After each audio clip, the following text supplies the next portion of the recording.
Ay, Frenny! Frenny, may gusto akong isplok sa iyo. May dala akong good news at better news. Ano ang gusto mong unahin kong isay sa'yo? Ano ba yun? Sabihin mo na lang. Yung good news, nakausap ko ang NLEA at tinatanong sa akin yung pagdadala ni Rigor ng jumper sa bahay ninyo. At ang better news, pag nagpatuloy ang kaso, matitigil ang kasamaan. Pagbabayaran na ni Rigor at sa kanilena ang kanilang mga ginawa. Opo, Roda, pwede ba wag ka na munang makisali? Kasi pag nagtataon, lalaki na naman ang problema ko eh.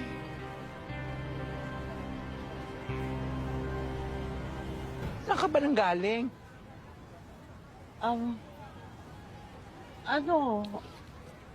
Tumingin ang paninda ko. Aba, napakahaba yata yung pagtingin-tingin mo na yan, ha? Oh, ano bang gusto mo palabasin? Hindi. Kung may gusto kong ikwento, alam mo naman kung kaninong balikat ang tatapikin mo, hindi ba? Di ba? Sige na, go back to work na. Roda. Renny. Wow, what's the latest?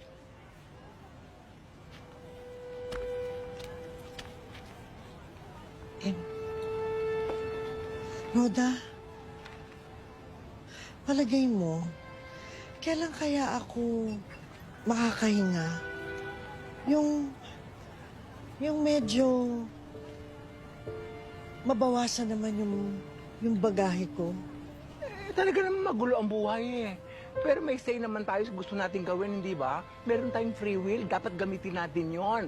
Kung nabibigat ang kabitawan mo.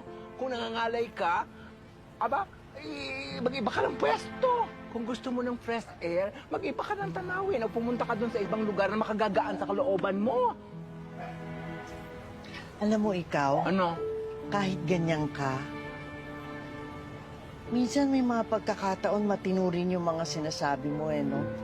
Talino ka talaga eh. Alam mo, Frenny, Oh, ikaw, syunga-syunga ka rin minsan. Opposite talaga attracts. talaga. Nakakaloka ka.